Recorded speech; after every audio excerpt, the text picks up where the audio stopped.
کوئی بھی فن جو ہے، موسیقی ہے، مصوری ہے، ایکٹنگ ہے، ڈانس ہے، جو بھی، اس کو اپنے کمال تک پہنچانے کے لیے ایک خاص قسم کا جنون یا انتھک محنت یا ایک بے تحاشا لگن اس کی ضرورت ہے، ورنہ جو بھی آپ پروڈیوس کریں گے وہ میڈیوکریٹی ہوگا یا ایک میڈیوکر چیز ہوگی۔ تو اس کے حوالے سے آپ کیا کہیں گے؟ کیونکہ ایک چیز کو حاصل کرنے کے لیے میرا خیال ہے بہت اس میں بہت زیادہ ڈوب جانے کی ضرورت ہے کہ آپ ایک خاص ایکسلنس تک یا ایک خاص لیول تک آپ پہنچیں۔ یہ تو ایک سائنسدان بھی کرتا ہے، وہی وہ کائنات کے اندر ڈوب کر غور کرے گا تو اس کے اصول دریافت کرے گا۔ جی جو لوگ ایجادات کر رہے ہیں ان کو بھی اپنی راتیں اور اپنے دن اس میں لگانے پڑتے ہیں۔ شاعروں کے بارے میں تو کہا ہی گیا ہے کہ برائے پاکی شعر شب بروز آمد، کہ بعض اوقات ایک شعر کی تخلیق میں رات دن ہو جاتی ہے۔ جی، تو اس لیکن وجہ وہ سے کہتے ہیں نا کہ جی کوئی نہیں، تخلیقی کام بھی اس کے بغیر نہیں ہو سکتا۔ جی یعنی ہم جب لکھتے ہیں جی تب بھی اسی طرح خون جگر جلاتے ہیں، بالکل، اگر کسی چیز پر تحقیق کرتے ہیں اس میں بھی یہی کرنا پڑتا ہے۔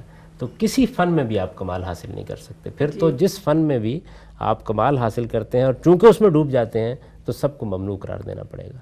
وہی بات کہی جائے گی کہ آدمی کو اپنی ذمہ داریاں نہیں بھولنی چاہیے۔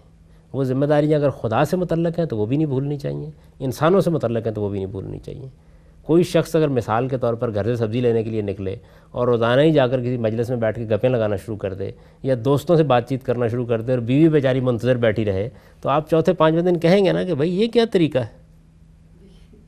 تو آپ کسی چیز میں ڈوبے بغیر، اس کو شب و روز کا مسئلہ بنائے بغیر اس میں کمال حاصل نہیں کر سکتے۔ ہم لوگوں نے جن فنون و علوم میں کمال حاصل کیا ہے وہ بھی ایسے کیا ہے، اور دنیا کے دوسرے جو ماہرین فن ہیں وہ بھی اسی طرح کمال حاصل کرتے ہیں۔ ہر شخص کو متنبع رکھنا پڑے گا۔ کاروباری آدمی کاروبار میں کمال حاصل کر سکتا ہے جب تک اس میں اپنے شب و روز نہیں لگائے گا، تدبیریں نہیں سوچے گا، اپنے نفع نقصان کے بارے میں شب و روز غلطان نہیں رہے گا، وہ بھی کچھ نہیں کر سکتا۔ تو کسی چیز میں بھی کمال حاصل نہیں ہو سکتا جب تک آپ اس کے اندر اتر کر، اس کے اعماق میں اتر کر، اس کے اندر ڈوب کر اپنے شب و روز صرف نہیں کرتے۔ اصلی چیز وہی ہے کہ ذمہ داریوں کا احساس رہے آدمی کو، اور وہ ذمہ داریوں کا احساس جب بھی کسی آدمی کے ہم دیکھیں گے کہ مفقود ہو رہا ہے فوراً توجہ دلائیں گے۔ ہم اپنی عام زندگی میں بھی یہی کرتے ہیں۔ ایک مصور اپنی مصوری میں شب و روز ڈوبا ہوا ہے، لیکن اگر اس نے کچھ ذمہ داریاں اٹھا رکھی ہوئی ہیں، کچھ ذمہ داریاں تو اس کے اوپر خدا کی طرف سے عائد ہوتی ہیں، کچھ ذمہ داریاں انسانوں کی طرف سے عائد ہوتی ہیں، ان کو وہ ادا کر رہا ہے یا نہیں ادا کر رہا، اس پر گفتگو ہونی چاہیے۔